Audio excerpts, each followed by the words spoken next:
स्पर्शवत्तेजः तच्च द्विविधम नित्यम अनित्यं च नित्यम परमाणु रूपम और अनित्यम कार्य रूपम पुनस्त्रिविधम शरीर इंद्रिय विषय भेदात् शरीरम आदित्य लोके प्रसिद्धम इंद्रियम रूप ग्राहकम चक्षुः कृष्ण ताराग्रवर्ती विषयश्चतुर्विध भौम दिव्य औदर्य आकरज भेदात् भौमं वन्यादिकम अविंदनम दिव्यम विद्युतादि भुक्तस्य परिणाम हेतुरौदर्यम आकरजम सुवर्णादि। उष्ण स्पर्शवत तेज, उष्ण स्पर्श से जो युक्त है उसको कहेंगे तेज, वह तेज। और तच्च द्विविधम, और वह तेज दो प्रकार का है। उष्ण स्पर्श वाला जो तेज वह दो प्रकार का है, नित्यम अनित्यम च, एक नित्य तेज और एक अनित्य तेज। नित्य किसे कहते हैं नाथ महाराज?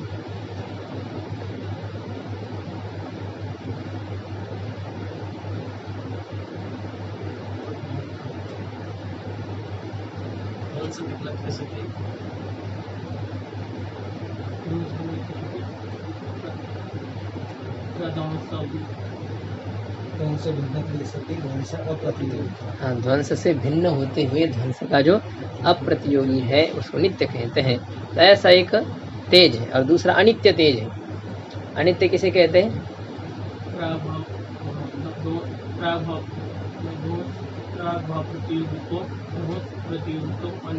हाँ, ध्वंस प्रतियोगित्व अथवा प्राग भाव प्रतियोगित्व।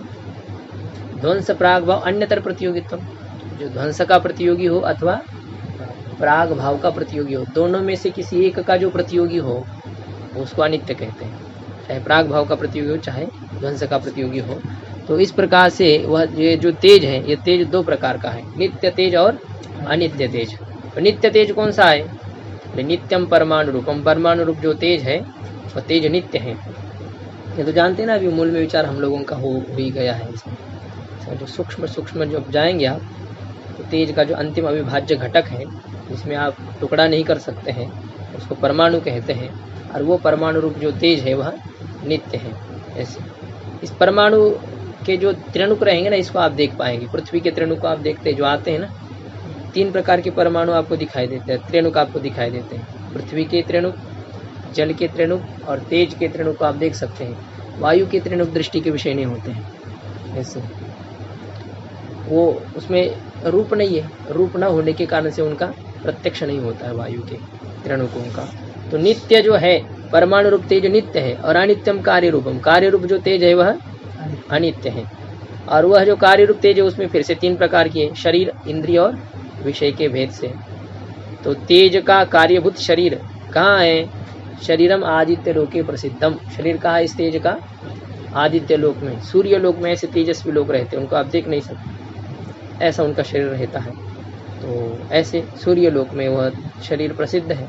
इंद्रियम रूप ग्राहकम, और तेज का इंद्रिय कौन सा है?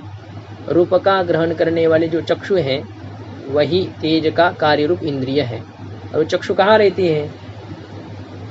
कृष्ण ताराग्रवर्ती, कृष्ण तारा का जो अग्रभाग है ना, ये जो बावली काली काली है इसके अंदर एक रहता है काला, और तो उसको कहते हैं कृष्ण तारा। इसमें इस काली के अंदर और एक छोटा सा काला रहता है, तो उसके अंदर एक जो रहता है तो उसको कहते हैं ये, उसमें वो कृष्ण तारा है और उसके अग्रभाग में ये रहता है चक्षुर इंद्रिय। ऐसा दिखाई नहीं देता लेकिन वहाँ रहता है। और विषयश्च चतुर्विध, और विषय कितने प्रकार के तेज के? 4 प्रकार के हैं, भौम, दिव्य और उदर्य, औदर्य और आकरज। ऐसे उदरे भव औदर्यम, तो ऐसे भौम, दिव्य और औदर्य और आकरज, ऐसे भेद से ये तेज 4 प्रकार का है, विषय 4 है। भौम किसे कहते हैं? ये जो पृथ्वी पर जो अग्नि है, अग्नि आदि, तो उसको क्या कहेंगे? भौम तेज कहेंगे। जो माचिस आदि जिस जिसमें अग्नि रहती है, तो पार्थिव पृथ्वी में जहाँ जहाँ अग्नि हो सब अग्नि को भौम अग्नि ऐसा कहा जाता है। जिससे जिसे लकड़ी को घिसने से अग्नि प्रकट हो जाती है, अग्नि मंथन संयोग से अग्नि प्रकट हो जाती है, मतलब जो है ना लकड़ी को घिसते हैं। और कहीं मणि किरण संयोग, ऐसे एक मणि विशेष नहीं रहता कि वो कागज पर जब ऐसा उसको चमकते तो कागज जलने लग जाता है, तो वो सब भौम अग्नि है। ऐसी जो अग्नि होती है वह तो भौम, मणि किरण संयोग जन्य। एक मंत्र औषधि से भी अग्नि उत्पन्न की जाती है। तो ये सब पृथ्वी पर जो अग्नि प्रकट हो जाती है लकड़ी आदि के साधनों से, उस अग्नि को भौमाग्नि ऐसा कहा जाएगा। और आप ईंधनम, अप ईंधनम, आपह ईंधनम, यस्य तेजसः तत्तेजः अप ईंधनम। जल ही ईंधन है जिस तेज का, जो तेज जल से उत्पन्न होता है तो उस तेज को कहते हैं दिव्य तेज। उस तेज का नाम क्या है? दिव्य तेज। और ऐसा दिव्य तेज कौन है? विद्युत आदि, बिजली आदि जो चमकती है, इसमें कारण कौन होता है? जल ही कारण होता है। जो गाढ़े जल से पूरे भरे हुए जो बादल होते हैं ना, वो भारी रहते हैं, वो जब एक दूसरे को टकराते हैं तो फिर वो ज्वाला निकलती है, उसको बिजली ऐसा कहा जाता है। खाली बादल एक दूसरे को टकराते तो बिजली नहीं है, ऐसे तो टकराती रहती है एक दूसरे को, चलते तो क्या होता ही है उनका। लेकिन खाली जब रहते तो इतना बिजली ऐसा कुछ आग नहीं निकलती है। जब पानी से भरे हुए रहते तो पूरे फुल रहते, सब जब रहते एक दूसरे को टकराते हैं तो फिर बिजली चमक हो जाती है, निकलती है। तो दिव्यम विद्युत आदि। भुक्तस्य परिणाम ही तो औदर्यम, और खाए हुए अन्न और जो पानी है तो उसके पचाने के लिए कारणीभूत जो उदर में तेज रहता है, उस तेज का नाम है औदर्य, मतलब जठराग्नि जो है उसको औदर्य तेज कहते हैं। और आकर्जम सुवर्णादि, खान खनी से जो पैदा होने वाला तेज है सुवर्णादि का, है ना, जब खनते जमीन में जो निकलते हैं ना, हीरा माणिक जो कुछ रहते हैं इस प्रकार के, जो है वो तेज ही है। तो वह आकर्ज तेज है, आकर से उत्पन्न होने वाला, खनी से उत्पन्न, खनी खान खदान जो रहती है ना, खदान से जो उत्पन्न होता है। ये सोना आदि सब खदान से मिलते हैं ना, नीचे जमीन से, जमीन में ये सब रहते हैं। कभी उल्टा पुल्टा हो जाता है जमीन, भूकंप आदि हो जाते तो सब सोना इसमें चला जाता है, फिर उसको बाहर निकालते, फिर कभी उसमें रहता है। ऐसे अभी भारत में बहुत सारे स्थानों पर बहुत सोना है, बहुत सोना है, लेकिन वो पता है ना उसको, सब हमारे पूर्वजों ने बिस्किट बना करके रख दिए नीचे। तो आकरजम सुवर्णादि, ये आकरज जो है सुवर्णादि तेज। इसमें देखिए पदकृत्य में उष्ण स्पर्शवत तेज, ये तेज का लक्षण किया था, है ना। इसमें उष्ण पद को हटा दीजिए तो लक्षण क्या हो जाएगा? जो स्पर्श से युक्त है उसको तेज कहेंगे, स्पर्श से जो युक्त है। स्पर्श अस्य अस्मिन् वा अस्ति तद उष्ण स्पर्शवत, उष्ण स्पर्श जिसमें है, उष्ण स्पर्श जिसका है उसको क्या कहेंगे? उष्ण स्पर्शवत। और उष्ण स्पर्शवत जो है वही तेज है, उष्ण स्पर्श वाला ही जो है तेज है, ऐसा लक्षण किया है। लेकिन उष्ण शब्द को यदि हम हटा देंगे तो हो जाएगा जो स्पर्श वाला है, क्या लक्षण हो जाएगा? स्पर्श से जो युक्त है उसको तेज कहेंगे। तो ये लक्षण में जाएगा, तेज में जाएगा ये लक्षण। स्पर्श से युक्त है तेज, तेज में कौन सा स्पर्श होता है? उष्ण स्पर्श होता है। तो स्पर्श से जो युक्त है उसको तेज कहेंगे, तो ये लक्षण तेज में जा रहा है। और कहाँ जा रहा है? हाँ, जल आदि में भी इसकी अतिव्याप्ति हो रही है, वायु में, पृथ्वी में अतिव्याप्ति हो रही है। और कहाँ है? पृथ्वी, जल, वायु, और किस में अतिव्याप्ति होगी? हो गया, तीनों में अतिव्याप्ति होगी। स्पर्श केवल 4 ही द्रव्यों में रहता है, 4 ही पदार्थों में रहता है, पृथ्वी, जल, तेज, वायु, तेज और वायु, 4 ही पदार्थ में स्पर्श रहता है। तो जो स्पर्श से युक्त है उसको तेज कहेंगे। एक तो हमारा लक्ष्य है उस चारों में से तेज।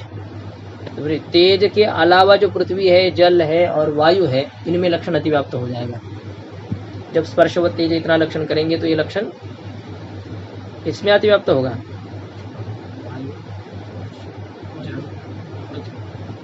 जलादि में अतिव्याप्त हो जाए। तो जलादि में अतिव्याप्ति निराशाय, जलादि में अतिव्याप्ति का वारण करने के लिए लक्षण में कौन सा पद दिया है? उष्ण इति। जलादौ अतिव्याप्ति वारणाय, जलादाव अतिव्याप्ति वारणाय। ये विच्छेद जानते हैं ना, जलादाव अतिव्याप्ति वारणाय। पदच्छेद कीजिए इसमें।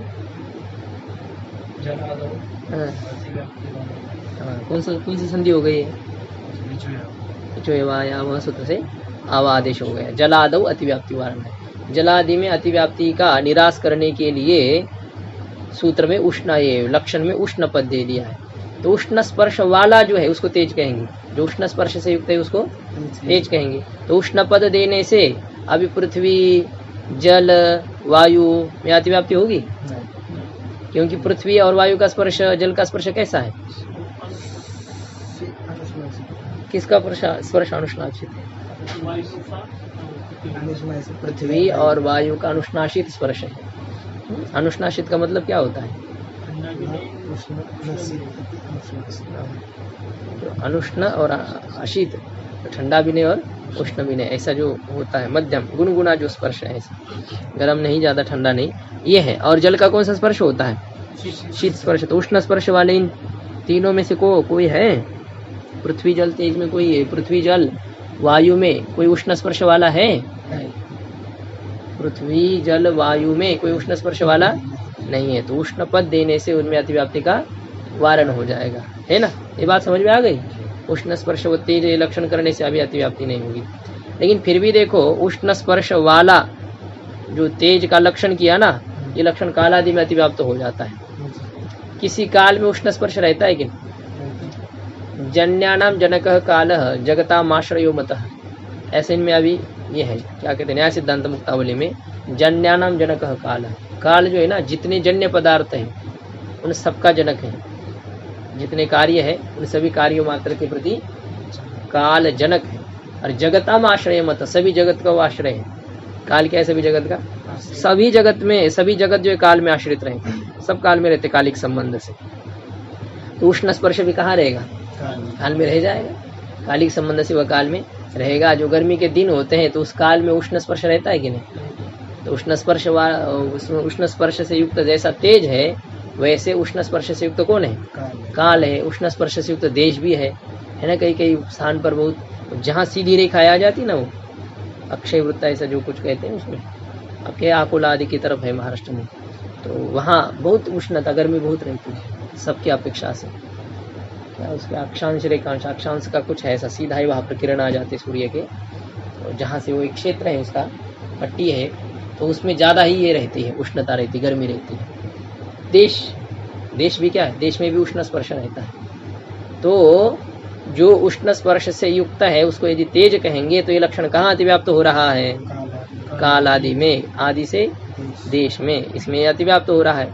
तो उसमें अति प्रसंग का वारण करने के लिए लक्षण में कौन सा पद देना चाहिए? कहते समवाय संबंधेन इति पदम देयम। कालादि में अति प्रसंग का वारण करने के लिए समवाय संबंधेन ऐसा पद देना चाहिए, अर्थात लक्षण ऐसा बनाना चाहिए, समवाय संबंधेन उष्ण स्पर्शवत् तेजः, समवाय संबंध से जो उष्ण स्पर्श वाला है। तो काल किस संबंध से उष्ण स्पर्श वाला है? काल कालिक संबंध से उष्ण स्पर्श वाला है। देश दैशिक संबंध से उष्ण स्पर्श वाला है। ये स्वरूप संबंध अभी हम विचार करेंगे आगे। काल में सब पदार्थ कालिक संबंध से रहते हैं और देश में सभी पदार्थ दैशिक संबंध से रहते हैं। दोनों का नाम है स्वरूप संबंध। तो समवाय संबंध से इसमें काल में अथवा देश में तेज रहता है, समवाय संबंध से, समवाय संबंध से नहीं रहता इसमें तेज उष्ण स्पर्श। काल में उष्ण स्पर्श किस संबंध से रहता है? काल में उष्ण स्पर्श किस संबंध से रहता है? कालिक संबंध से रहता है। समवाय संबंध से रहता है क्या? नहीं रहता है। देश में उष्ण स्पर्श रहता है? रहता है। किस संबंध से रहता है? दैशिक संबंध से रहता है। समवाय संबंध से रहता है क्या? नहीं रहता। तो समवाय संबंध देना ऐसा पद देने से अभी काल देश में अतिव्याप्ति नहीं होगी, तो उसमें अतिव्याप्ति का वारण करने के लिए समवाय संबंध देना ऐसा पद देना चाहिए। ऐसा पद कृत्यकार कह रहे, उसको जोड़ना चाहिए। हो गया। अभी देखिए इसका इंद्रिय क्या है? चक्षुरेंद्रिय है। और चक्षुरेंद्रिय का क्या लक्षण किया है? इंद्रियम रूपग्राहकम। क्या लक्षण है? इंद्रियम रूपग्राहकम। इंद्रियत्वे सति रूपग्राहकत्वम अथवा रूपग्राहकत्वे सति इंद्रियत्वम चक्षुष्त्वम, है ना? चक्षुष्त्वम। तो जब जोड़ेंगे उसको तो ठकार हो जाएगा, उसको चक्षुष ठकार है और अष्टनाष्ट होकर के चक्षुष्त्वम। तो इंद्रियत्वे सति रूपग्राहकत्वम चक्षुष्त्वम अथवा रूपग्राहकत्वे सति इंद्रियत्वम चक्षुष्त्वम, ऐसे हो जाएगा। ये है कि जो रूप ग्राहक इंद्रिय है उसको चक्षु कहते हैं। चक्षु का क्या लक्षण किया? जो रूप ग्रहण करने वाली इंद्रिय है उस इंद्रिय को चक्षु कहते हैं। तो अब इसमें पहले जैसे पदकृत्य किया, इससे पहले दो स्थान पर हमने जैसे पदकृत्य किया था पृथ्वी और जल के लक्षण के समय में, भाई इतना ही करो, जो इंद्रिय वो चक्षु है। इंद्रियम चक्षु ऐसा कहो केवल, जो इंद्रिय है उसको क्या कहो? चक्षु कहो। तो बोले ऐसा जो इंद्रिय है, यदि इंद्रियम तत्त चक्षु, ऐसा कहने पर ये लक्षण कहाँ चला जाएगा? अन्य इंद्रियों में चला जाएगा, चक्षुरादिक इंद्रिय में जाएगा, तो अगाधिक जो अन्य इंद्रिय उसमें जाएगा, और चक्षु में जाएगा तो हाँ, तो उसमें तो जाना ही है। तो चक्षु से अतिरिक्त इंद्रिय में भी यह लक्षण चला जाएगा। कौन सा लक्षण? इंद्रियम चक्षु, इतना ही कहेंगे। क्या कहेंगे? इंद्रियम चक्षु। किस पद को हटा देंगे? रूप ग्राहकम। इस पद को हटा करके जो इंद्रिय है उसको चक्षु यदि कहेंगे तो लक्षण कहाँ चला जाएगा? घ्राणादि में। घ्राणादव अतिव्याप्ति वारणाय। किसमें अतिव्याप्ति हो रही है? घ्राणादि में। तो घ्राणादि में अतिव्याप्ति का वारण करने के लिए कौन सा पद दिया है? रूप ग्राहकम। जो इंद्रिय होते हुए रूप का प्रत्यक्ष के लिए कारण है। रूप का जो ग्राहक इंद्रिय है, रूप के प्रत्यक्ष के प्रति कारणीभूत ऐसी जो इंद्रिय, उस इंद्रिय को क्या कहते हैं? चक्षु कहते हैं। उस इंद्रिय को क्या कहते हैं? चक्षु कहते हैं। तो ऐसा जब रूप ग्राहकम यह पद देंगे तो घ्राणादि में अतिव्याप्ति होगी? नहीं होगी। इसका थोड़ा सा जल के प्रकरण में अलग रूप से विचार किया और पृथ्वी के प्रकरण में अलग रूप से विचार किया। पृथ्वी में तो ऐसे ही आया कि अन्य इंद्रियों में अतिव्याप्ति हो रही है। जो इंद्रियम उसी को घ्राण इंद्रिय कहेंगे, तो चक्षुरादि की इंद्रिय में अतिव्याप्ति होगी, ऐसा बताएं।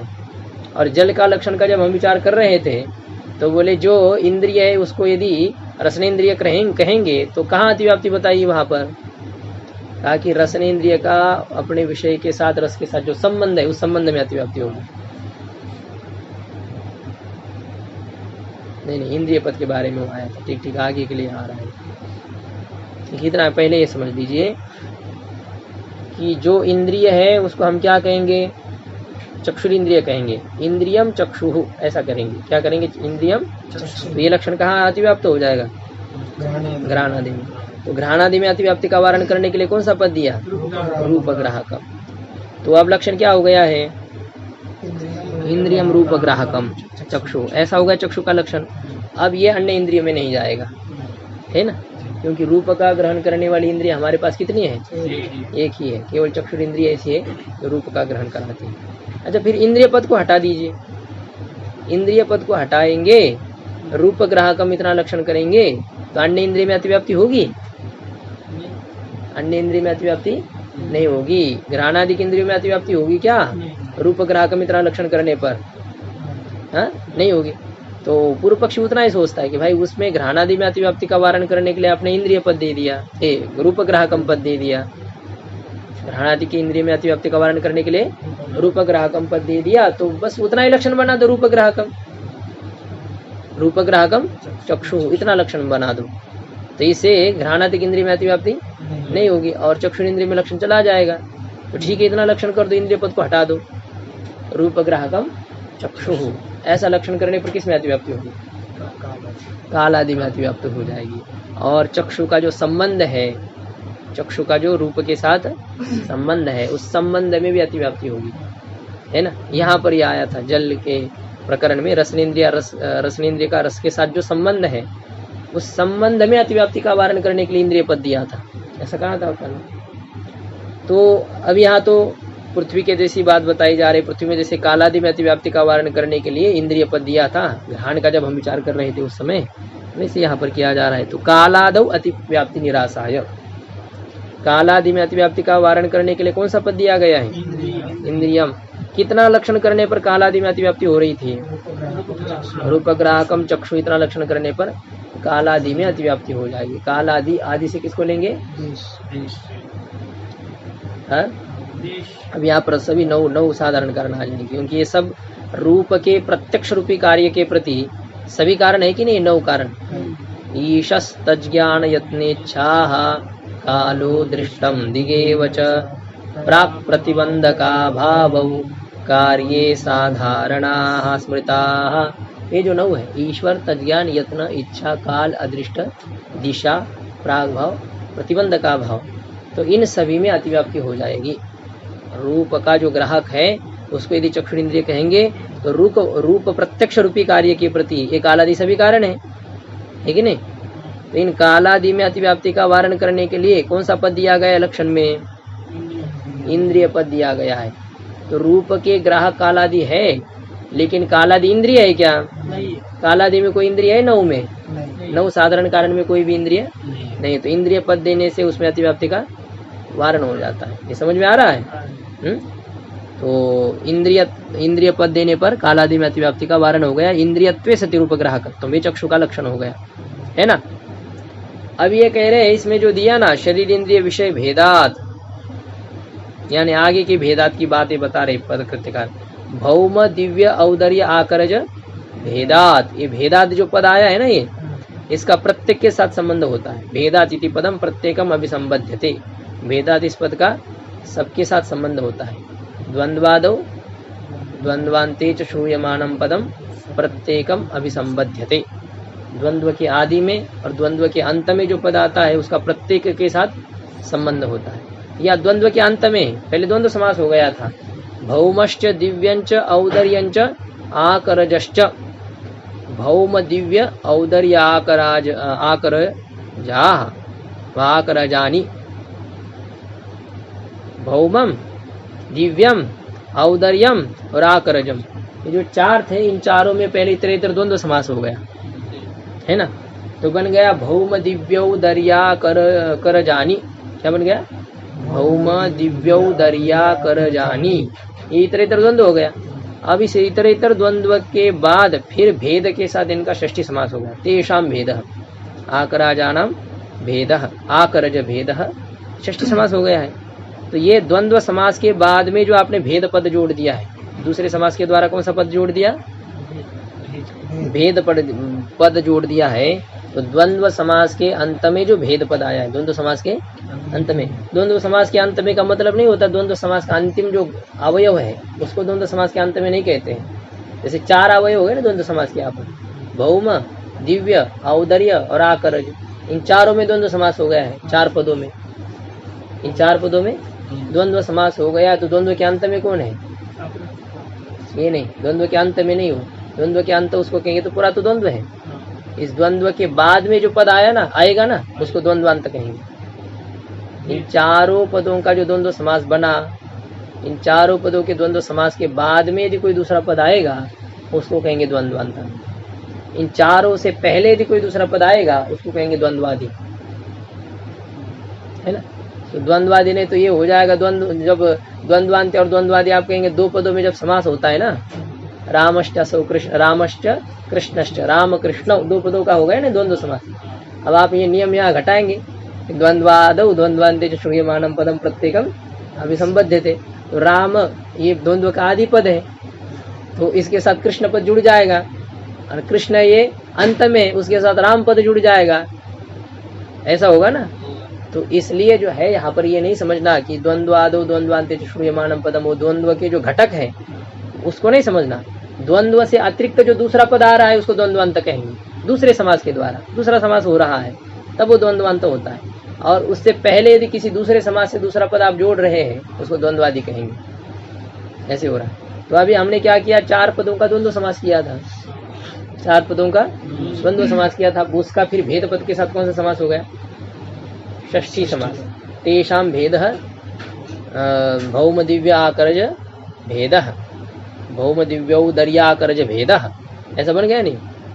तो द्वंद्व के अंत में कौन सा पद है, यहाँ पर भेद पद है। तो द्वंद्व के अंत में जो भेद पद है उस भेद पद का प्रत्येक के साथ संबंध किया जाता है। ये बात समझ में आ रही है? हाँ, समास पढ़ेगी नहीं सब लोग? हाँ,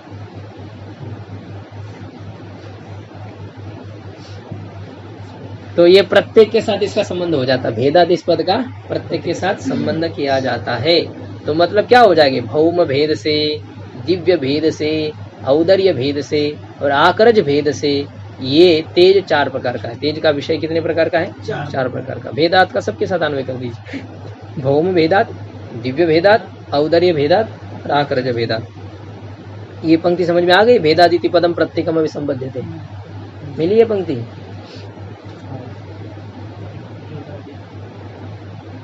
मिली कि नहीं? हाँ, तो भेदात यह जो पद है इसका प्रत्येक के साथ संबंध हो जाता है। अब देखो इसको प्रत्येक को समझा रहे, भौमम, भौमम इति ऐसा जो आया, तो भौमम किसको कह दिया? भौम तेज कौन सा बताया गया?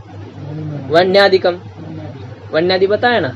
तो वन्नी तो हमारे समझ में आ गया, आदि पद से किसको लेना है? कहते आदि पदेन खद्योतगत तेज प्रभृते है परिग्रह। खद्योत, खद्योत यानी जुगनू, हाँ, काजवा, मराठी में जिसको काजवा बोलते हैं, जानते हैं ना काजवा को, जो चमकता है रात्रि में, तो वो जो तेज है उस तेज को भी लेना है। ये भौम तेज है, उसके जो अंतर रहता है। तो आदि पद से खद्योत में स्थित जो तेज है उस तेज आदि का परिग्रह प्रभृते मतलब इत्यादि। खद्योत में स्थित जो तेज है उस तेज आदि का परिग्रह करना है, भूम शब्द से उनका परिग्रह करना है। समझ में आ गए? वन्यादि से उसका तेज ले लेना है जो चमकता रहता है पीछे से। और विद्युत आदि आगे भी आया, अविंदनम दिव्यम विद्युत आदि, वहां आदि से किसको लेंगे? बोले आदिना अर्क चंद्रादि नाम परिग्रह। वहां आदि से किसको लेना है? अर्क और चंद्र। अर्क मतलब है सूर्य, सूर्य है, चंद्र है, आदि नक्षत्र है, इन सब का तेज रहता है कि नहीं? तो उन तेजों का यहाँ पर ग्रहण कर लेना है, कर लेना आदि शब्द से, ऐसा कह रहे हैं। अच्छा, अभी आया भुक्तस्य परिणाम हेतु औदर्यम, खाए हुए अन्न के परिणाम के प्रति जो कारण है ऐसे तेज का क्या नाम है?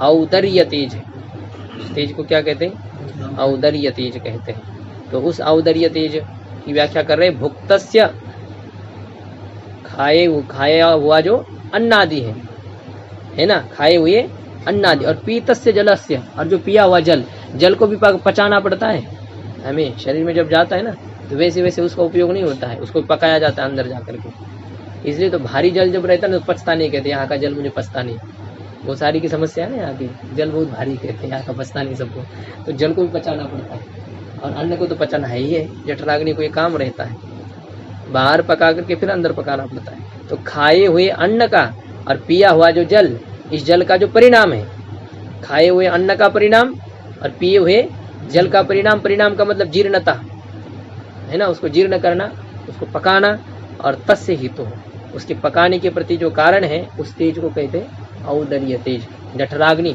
जिसकी मंद होती है तो पेट की समस्या हो जाती है, पेट साफ नहीं होता है क्योंकि वो पका नहीं पाती है अंदर जितना आप डाल रहे हो, और जिस प्रकार से डालना है, जैसा जो डाल रहे हैं उसका एक सामर्थ्य अलग होता है, तो सामर्थ्य के हिसाब से उसको देने पर वो पचा पाती है, तो नहीं होता है उसमें।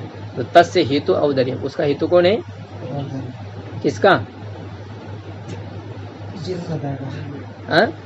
तस्य शब्द से किसको लेंगे बताइए? अन्न और पिए हुए जल का।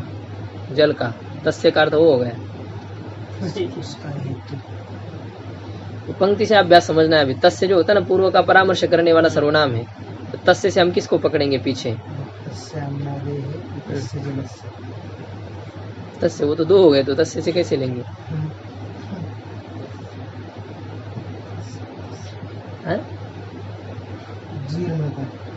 जीर्णता स्त्रीलिंग है, तस्य पुल्लिंग है, जीर्णता को कैसे ले पाएंगे उससे? परिणामस्य, भुक्तस्य परिणामः तस्य परिणामस्य, जो खाया हुआ अन्न है, पिया हुआ जल है, उसका जो परिणाम, और उस परिणाम का हेतु, उस परिणाम का हेतु, परिणाम का अर्थ है जीर्णता, उस परिणाम का जो हेतु है उसको कहते औदर्यम इत्यर्थ, वो औदर्य है। और आगे जो आया आकरजम सुवर्णादि, जो खनि से उत्पन्न होने वाला चतुर्थ तेज है, तो सुवर्णादि है, तो आदि से किसको लेंगे वहां पर? वहां पर आदि से लेंगे रजतादि परिग्रह। किसको लेंगे आदि से?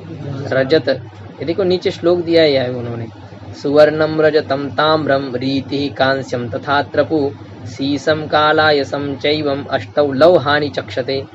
सोना, रजतम का अर्थ चांदी, ताम्रम का अर्थ तांबा, रीति, रीति का अर्थ होता है पित्तल, पितल दिया नीचे, रीति पित्तलम। और कांस्यम, कांस्य को तो जानते हैं अपन, अपना जो ताल रहता है ना, कासा, वह।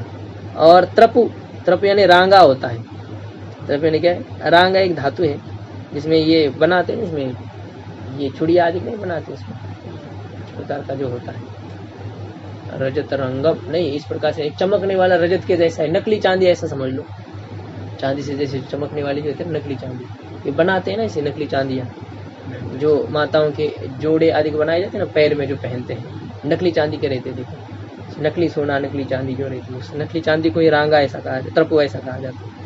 रजत रंगे, हाँ रंग उसको रजत में, अभी हम आगे विचार करेंगे, रजत में रंग का भ्रम हो जाता है, रंग में रजत का भ्रम हो जाता है, तो ऐसे वो है एक चांदी जैसे चमकने वाला एक पदार्थ है, नकली चांदी, उसको क्या कहेंगे? त्रपु।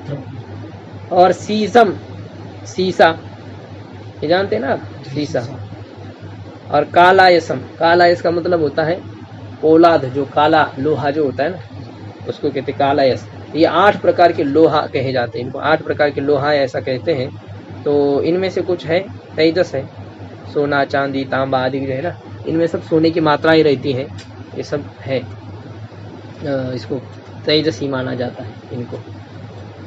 तांबा आदि में भी जो है ना सोना रहता है, थोड़ा बहुत चमकना जो कुछ रहता है ना, उसमें कुछ है, उसका भाग अंश रहता है उसमें, इसलिए होता है। अब उसको पिघला करके उसको निकाल लेंगे, इस प्रकार से भी नहीं निकाला जाता है, वो है उसमें चमक जो उसकी है, वो कांस्यम आदि में भी।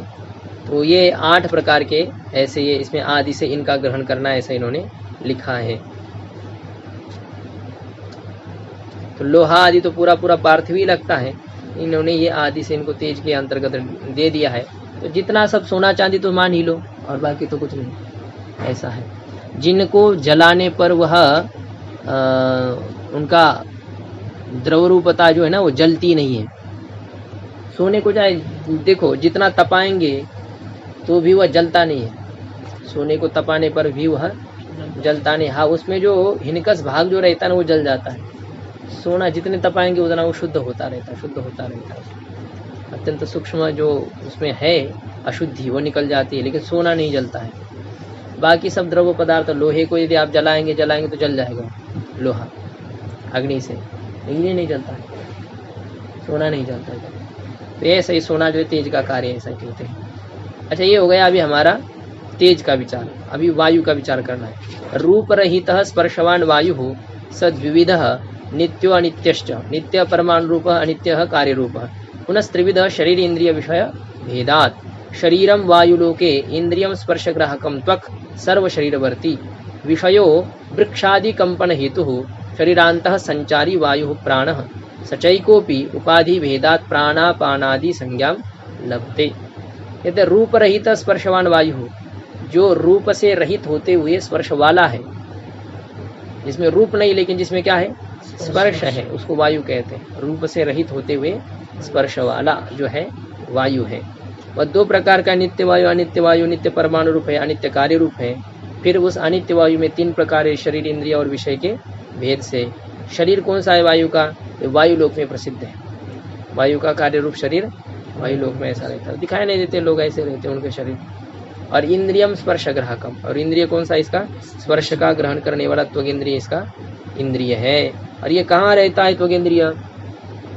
सर्व शरीर में, ये सब शरीर के। ये केवल ऊपर नहीं, अंदर से भी त्वग इंद्रिय है। पेट आदि में जो रहता है ना, वहाँ पर भी त्वग इंद्रिय रहती है। अंदर भी आपको कभी जलन सा होता है कि नहीं? अंदर मतलब गर्मी हो रहा है अथवा बहुत ज़्यादा ठंडा पी ले जाते हैं तो क्या है, अंदर भी ठंडा ठंडा लग जाता है। तो त्वग इंद्रिय अंदर से भी है, बाहर से भी है, अंदर से भी है, वो रहती है। नहीं तो यहाँ अंदर छोड़ देंगे तो गर्म नहीं होगा, सही वहाँ जाकर के वहाँ पर भी जलाता है, गर्म पदार्थ कोई होता है। तो ये सभी शरीर में है, सभी शरीर के ऊपर रहती है त्वग इंद्रिय। और इसका विषय कौन है? बोले वृक्षादि कंपन हेतु है। जो पेड़ पौधा आदि खिलते हैं ना, उन हिलने के प्रति कारण जो है वही वायु का विषय है। एक वायु का ये कार्य है वह, जिसके द्वारा ये पंख आदि जो रहते हैं, ये भी वायु का कार्य है। वायु के कारण से एक वायु विशेष ही कि नहीं है जो घूम रहा है, वायु है कि नहीं? जैसे आप हाँ वही, उससे निकलने वाला जो हवा है वो विचार चल रहा है। जो हवा निकल रही है, जो आपको लग रहा है, तो क्या है? वायु का ही वह एक कार्य है। पंखा तो पृथ्वी है, वो निमित्त चाहे जिससे वो वायु आ रही है, लेकिन जो है, जो आ रही है, जो आप अभी उसका अनुभव कर रहे हैं, वह क्या चीज़ है? वायु ही है। तो वृक्ष आदि कंपन के प्रति जो कारण होती है कृत्रिम वायु है, और एक स्वाभाविक वायु, तो नैसर्गिक वायु रहती है। बाहर जब गंगा जी के तट पर जाएंगे तो वो कैसी है? नैसर्गिक वायु। वहाँ पर किसने लगाया है? कोई कूलर आदि कैसी? कुछ नहीं, तभी भी ऐसी नेचुरली ऐसी है। तो विषय वृक्षादि कंपन हेतु शरीरांत संचारी वायु प्राण, और शरीर के अंदर संचरण करने वाला जो वायु है, शरीर के अंदर विचरण करने वाला जो वायु है, उस वायु का क्या नाम है? प्राण। उस वायु को प्राण कहते हैं। और वह प्राण एक होने पर भी उपाधि के भेद से प्राण अपान आदि संज्ञा को प्राप्त हो जाता है। प्राण एक है, लेकिन उपाधि यानी होता है उसके अब भिन्न भिन्न कार्य हैं। कार्य रूपी उपाधि के भेद से भिन्न भिन्न कार्य करने के कारण से उसके अलग अलग नाम हो जाते हैं। व्यक्ति एक ही है, लेकिन भिन्न भिन्न कार्य करने से उसके अलग अलग नाम हो जाते हैं, है कि नहीं? तो वो उस प्रकार के कार्य के हिसाब से वो रहेगा। वही धोती और क्या है ऊपर कुर्ता आदि फेटा पगड़ी बांध करके कीर्तन करता है तो क्या कहते हैं उसको? कीर्तनकार कहते हैं। वही जब है ना थोड़ा सा तिलक बढ़िया से लगा करके और ऐसा ओढ़ करके कथा करने लग जाता है उसको कथाकार कहते हैं। वही जब किसान के जैसे कपड़ा वो पहन करके चला जाता है तो फिर उसको किसान कहते हैं। तो वही है, व्यक्ति एक ही है लेकिन कार्य रूपी उपाधि के कारण से उसके नाम अलग अलग हो रहे हैं। इसी प्रकार से वही प्राण है लेकिन वह प्राण जब अलग अलग कार्य करता है, मुख और नासिका के द्वारा बाहर जाता है अंदर आता है तो उसको प्राण कहेंगे।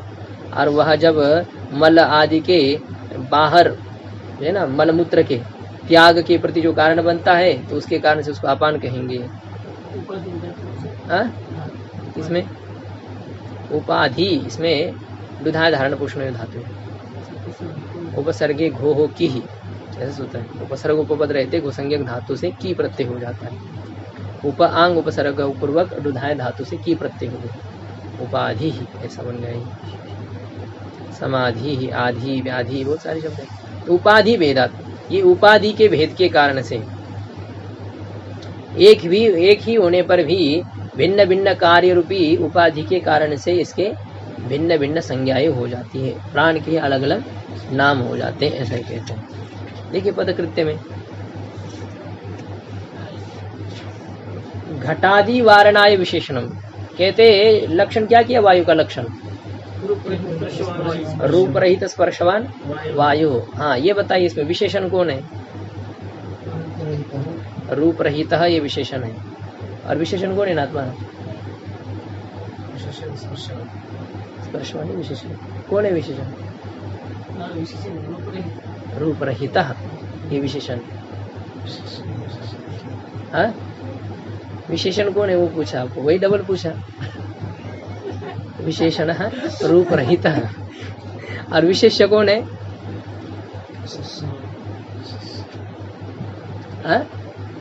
विशेष्य कौन है? स्पर्शवान ये विशेषण है। लक्षण का जो पूर्व घटक है ना उसको विशेषण कहेंगे और जो अंतिम घटक है उसको विशेष्य कहेंगे। मतलब इसमें बीच में सती रहता है। अब इसमें नहीं जोड़ा है मूल कारण ने, यह है इसमें रूप रहितत्वे सति स्पर्शवत्वम, रूप रहितत्वे सति स्पर्शवत्वम वायुत्वम ये वायु का लक्षण है। तो रूप रहितत्वम यह है विशेषण और स्पर्शवत्वम यह है विशेष। तो अब विशेषण भाग को हटा दीजिए, विशेषण भाग को हटा दीजिए। तो लक्षण कितना करना करेंगे? स्पर्शवान वायु हो, जो स्पर्श से युक्त है उसको वायु कहेंगे। ये लक्षण वायु में जाएगा, वायु में स्पर्श कोई है तो जो स्पर्श से युक्त है उसको वायु कहेंगे। तो लक्षण कहाँ अतिव्याप्त होगा? वायु में अतिव्याप्त होगा। हाँ तो घटादि जो अन्य पदार्थ हैं उसमें अतिव्याप्त हो जाए। कौन सा लक्षण अतिव्याप्त होगा नाथ महाराज? घटादि में किस कौन से लक्षण की अतिव्याप्ति होगी? स्पर्शवान वायु इतना जब लक्षण करेंगे तो ये लक्षण घटादि में अतिव्याप्त होगा। तो उसमें अतिव्याप्ति का वारण करने के लिए कौन सा पद दिया है लक्षण में? रूप रहित ये जो पद दिया मतलब विशेषण।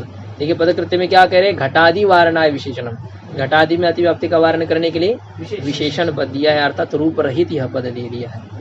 तो घटादि स्पर्श वाले है, घटादिक स्पर्श वाले है, किंतु घटादि में रूप है क्या? घटादि रूप रहित है क्या? घटादि रूप रहित नहीं है। तो रूप रहित यह पद देने से घटादि में अतिव्याप्ति नहीं होगी। अतिव्याप्ति हो रही थी पृथ्वी जल तेज में, और पृथ्वी जल तेज में से रूप किस में रहता है? तीनों में भी रूप रहता है। पृथ्वी जल तेज तीनों में भी रूप रहता है और हमें तो रूप रहित चाहिए। तो रूप रहित यह विशेषण देने के कारण से घटादि में अतिव्याप्ति नहीं होगी। तो घटादि में अतिव्याप्ति का वारण करने के लिए कौन सा पद दिया है? विशेषणम मतलब रूप रहित यह पद दे दिया, रूप रहित, रूप रहित स्पर्शवान वायु। अब ठीक है घटादि में अतिव्याप्ति होती इसलिए कौन सा पद दिया गया?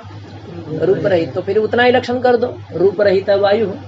जो रूप से रहित है उसको क्या कहेंगे? घटादि में अतिव्याप्त होगा क्या लक्षण? नहीं होगा। तो बस वायु में जाएगा कि नहीं रूप रहित कहने से? तो जो रूप से रहित है उसको वायु कहो, इतना ही कर दो लक्षण। किस पद को हटाना है? स्पर्शवान पद को हटाएंगे। तो ये लक्षण वायु में जाएगा। रूप रहित वायु है क्या? वायु में रूप रहता है क्या? नहीं रहता, रूप रहित है वायु। तो रूप रहित जो है उसको वायु कहेंगे। ये लक्षण वायु में जाएगा, लेकिन आकाश आदि में भी जाएगा। रूप रहित द्रव्य हमारे पास कितने? दही द्रव्य है ना? हाँ?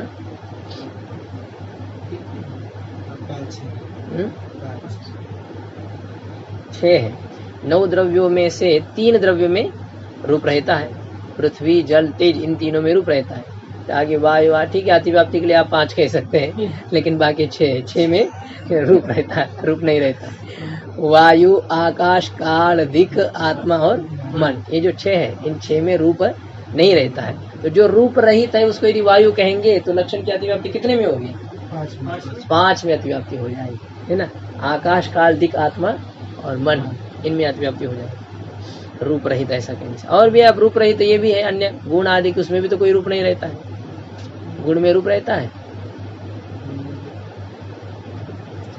गुण एक खुद रूप है, रूप जो है खुद एक गुण है, वो किसी गुण में नहीं रहता है। और रूप किसी गुण में नहीं रहता है। कोई भी गुण जो रहता है वो द्रव्य में रहता है। गुण कहाँ रहता है? द्रव्य में रहता है, गुण में गुण नहीं रहता है। इसलिए रूप रहितत्व ये गुण आदि में भी है। गुण में रूप नहीं है, सामान्य में रूप नहीं है, विशेष में रूप नहीं है, अभाव में रूप नहीं है, तो उनमें भी अतिव्याप्ति। तो जो रूप रहित है उसको क्या कहेंगे? वायु कहेंगे। तो यह जो लक्षण है, यह लक्षण किसमें अतिव्याप्त हो रहा है? आकाश आदि। तो आकाश आदि में अतिव्याप्ति का वारण करने के लिए कौन सा पद दिया है? विशेषम। विशेष पद कौन सा है? विशेष भाग स्पर्शवान, यह पद दे दिया है। तो स्पर्शवान यह पद देने से अभी आकाश आदि में अतिव्याप्ति नहीं होगी, क्योंकि आकाश आदि में स्पर्श नहीं है। क्या है? आकाश आदि में स्पर्श है या नहीं है? नहीं है। आकाश, काल, दिक्, आत्मा, मन, इनमें से किसमें स्पर्श है? आत्मा में। आत्मा में स्पर्श नहीं है। नहीं, पृथ्वी जल तेज वायु 4 में ही स्पर्श होता है, आत्मा आदि में स्पर्श नहीं है। तो ये आकाश आदि में अतिव्याप्ति का वारण करने के लिए स्पर्शवान यह पद दे दिया। तो लक्षण क्या हो गया अभी?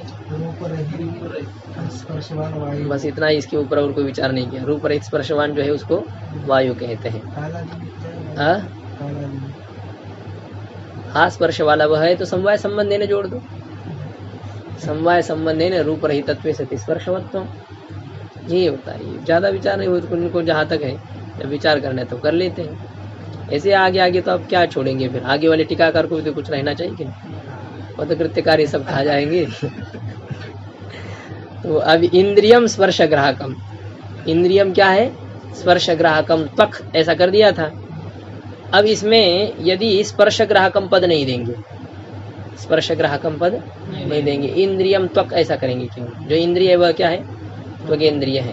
तो इंद्रियम त्वक, इतना त्वगेंद्रिय का लक्षण करेंगे तो ये लक्षण कहाँ अतिव्याप्त होगा? चक्षुरादि में अतिव्याप्त हो जाएगा। जो इंद्रिय उसको त्वगेंद्रिय कहेंगे। इंद्रियम त्वक, तो इंद्रिय तो चक्षुरादि में भी है, तो उस चक्षुरादि में अतिव्याप्ति का वारण करने के लिए कौन सा पद दे दिया है? स्पर्श ग्राहकम, इतना दे दिया है। त्वगेंद्रिय के अलावा कितने इंद्रिय है? और 10 कितने इंद्रिय?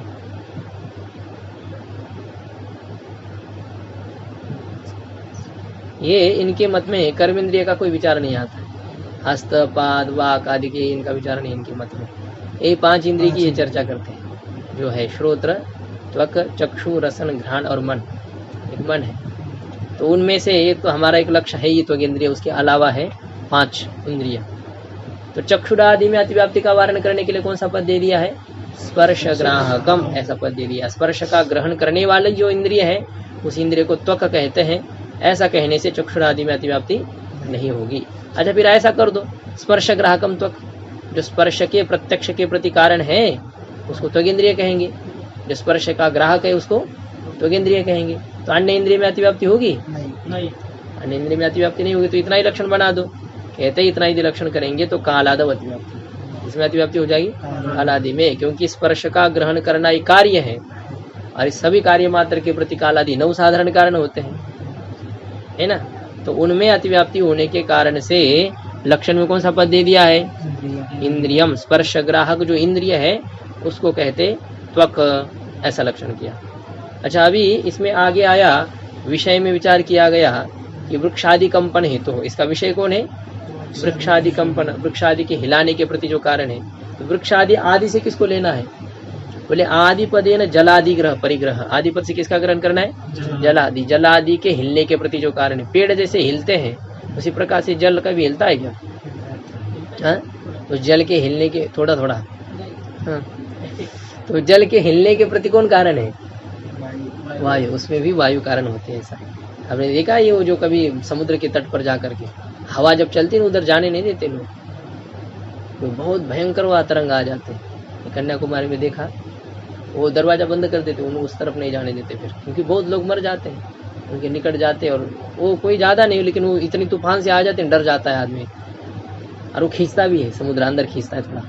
आपने देखा है कभी जा करके? जाएंगे स्नान करेंगे ना तो थोड़ा सा ऐसा फिसल जाता है आदमी, नीचे चला जाता है। अब 10-5 लोग हो तो डर नहीं लगता है, अकेला हो तो खींच लेता है, तो फिर वो ऐसी मुझे लगता है कि खींच लिया चला जाता है, ऐसे होता है।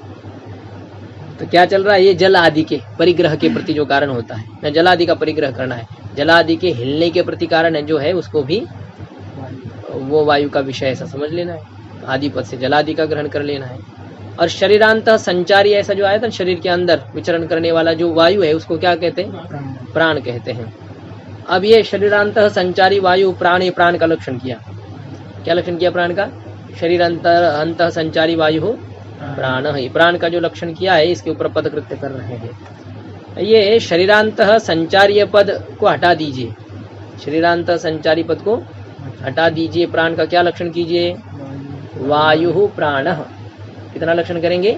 वायु प्राण। जो वायु उसको प्राण वायु कहेंगे, जो वायु उसको प्राण वायु कहेंगे। तो ये लक्षण कहाँ अतिव्याप्त होगा? बोले महावायु में अतिव्याप्त हो जाएगा। बाहर की फिरने में घूमने वाली जो वायु है ना, तो इसको महावायु कहते हैं, जिसमें कोई ऐसी उपाधि नहीं है, जो परिच्छिन्न नहीं हुई है, ऐसी बाहर की वायु को क्या कहते हैं? महावायु। तो उस महावायु आदि में अतिव्याप्ति हो जाएगी। अन्य भी जितनी जितनी है, ये जल आदि के हिलने के प्रतिकारणीभूत जो वायु है तो उसको भी प्राण कहना पड़ेगा, और पेड़ के हिलने के प्रतिकारण जो वायु है उसको भी प्राण कहना पड़ेगा। ऐसे जो महावायु आदिक है इसमें अतिव्याप्ति हो जाएगी। कब होगी अतिव्याप्ति? इतना ही प्राण का लक्षण करेंगे तो इसलिए उसमें महावायु आदि में अतिव्याप्ति का वारण करने के लिए विशेषणम कौन सा पद दिया है? शरीरांत संचारी, ऐसा पद दे दिया। तो शरीरांत संचारी पद देने से ये बाहर घूमने वाली वायु को प्राण कहेंगे? क्योंकि वो शरीर के अंदर नहीं है। हाँ, वही बात जब अंदर चली जाती तब तो फिर उसको कहेंगे। जब तक बाहर है तब तक उसको प्राण वायु नहीं कहेंगे, वही अंदर चली जाती है तो ठीक है, वो तो प्राण है, कोई बात नहीं। ये विशेषण दे दिया। अच्छा, अभी इतना ही कर दो। मन के क्या शरीर के अंदर जो संचरण करने वाला है, जो शरीर के अंदर संचरण करता है उसको क्या कहेंगे? प्राण कहेंगे। वायु पद को हटा देंगे। किस पद को हटा देंगे? तो वायु पद को हटाने पर प्राण का कितना लक्षण हो जाएगा? शरीरांत संचारी ही संचारी प्राण। शरीरस्य अंत शरीरांत, शरीरांत संचरितुम शीलम अस्य। शरीर के अंदर में विचरण करना स्वभाव है जिसका, उसको कहेंगे शरीरांत संचारी। तो शरीर के अंदर संचरण करने वाले को यदि प्राण कहेंगे तो ये लक्षण कहाँ अतिव्याप्त हो जाएगा? मन आदि वारणाय। मन भी क्या करता है? अंदर संचरण करता रहता है, विचरण करता रहता है, तो उसमें अतिव्याप्ति हो जाएगी। तो उसमें अतिव्याप्ति का वारण करने के लिए विशेषम वायु यह पद दे दिया गया। ऐसा कहते हैं। आदि से ऐसे उपप्राण ले लीजिए, उसमें है वो। अब यहाँ पर आगे बता रहे हैं इसमें धनंजय वारणा ऐसा जो विचार किया गया, इसका मतलब उनको जो उपप्राण है वो भी अभिष्ट नहीं है प्राण शब्द से। जो होते हैं ना आपके डकार के प्रतिकारण होता है, तो और क्या होता है आपको जो ये आ जाती है उसमें गरड़ जैसे आ जाती है ऊपर जो आ जाता है उसके प्रति, और जम्भाई आ जाती है, नाग कुर्म कृकल देवदत्त और धनंजय, ऐसे 5 उपप्राण होते हैं। नाग कुर्म कृकल और देवदत्त धनंजय, ऐसे इनके अपने अपने कार्य अलग अलग। नाग किसको कहते हैं वो अलग है, अब उसको एक देखना पड़ेगा अलग रूप से, वो कौन सा किसका कौन सा कार्य है, वो सब उनके अलग अलग कार्य हैं, तो उनको ले लेना है। वे भी अंदर रहते हैं। तो और नाड़ियाँ भी रहती है कि विचरण करती रहती है शरीर के अंदर, घूम रही, इधर खून भी बह रहा है, इधर उधर बह रहा है, उन सभी में अतिव्याप्ति हो जाएगी। तो आत्मा घूमती नहीं है, घूमती है आपकी आत्मा? भूत प्रेत आज जैसे घूमता है, और घूमना नहीं होता है उसने, आत्मा तो व्यापक है, आत्मा कैसे घूमेगी, उसमें कोई क्रिया नहीं है, व्यापक में कोई क्रिया नहीं है, वो उपाधि घूमती है, शरीर घूमता है इधर उधर। तो मन आदि वारणा विशेषण हो गया। और धनंजय वारणाएं संचारी थी, धनंजय में अतिव्याप्ति का वारण करने के लिए क्या किया है, संचारी थी, मतलब इतना संचारी पद नहीं देंगे ना तो ये इतना लक्षण होगा, शरीर के अंदर जो वायु है, शरीर के अंदर जो वायु है उसको प्राण कहेंगे, तो लक्षण किस में अतिव्याप्त हो जाएगा, धनंजय। धनंजय क्या चीज है, ये मरा हुआ शरीर को जो फुलाता है, जब आदमी मर जाता है ना तो शरीर फूलता है कि नहीं उसका, गई आदि देखो कितना शरीर फूल जाता है, तो वो एक उसकी वायु रहती है, धनंजय नाम की वायु रहती है, वो शरीर को फुलाती है, तो उसमें अतिव्याप्ति हो जाएगी यदि संचारी पद नहीं देंगे तो। इसलिए शरीर के अंदर की वायु को प्राण वायु नहीं कहते हैं, शरीर के अंदर में संचरण करने वाले वायु को प्राण वायु कहते हैं, तो संचारी पद देने से धनंजय में अतिव्याप्ति का वारण हो जाता है। अब इनके पांचों के जो है ना लक्षण बताए गए, उपाधि भेद से एक ही प्राण के 5 नाम हो जाते, बताया ना, तो कौन सा कार्य करने से प्राण का क्या क्या नाम होता है ये बताया है।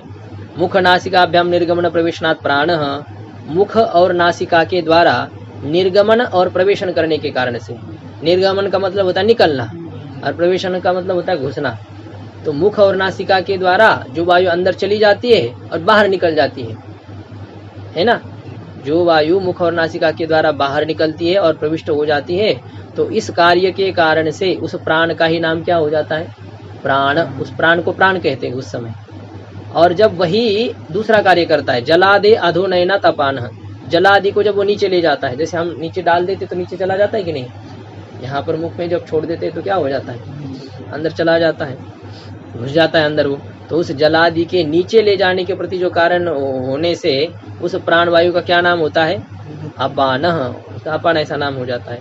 और भुक्त परिमाणाय जाठरा नल से समुन्नयनात् समान, जो खाया हुआ अन्न है तो उसको पचाने के लिए जो जाठराग्नि है, जाठरानल का मतलब जाठराग्नि, और उस जाठराग्नि को समुन्नयनात् उसको प्रदीप्त करने के कारण से, पचाने के लिए, खाए हुए अन्न को पचाने के लिए जठराग्नि को जो समुन्नत करता है, इसका मतलब उसको क्या करता है, उन्नत कर लेता है, मतलब उसको प्रदीप्त कर लेता है, उस प्रदीप्त करने के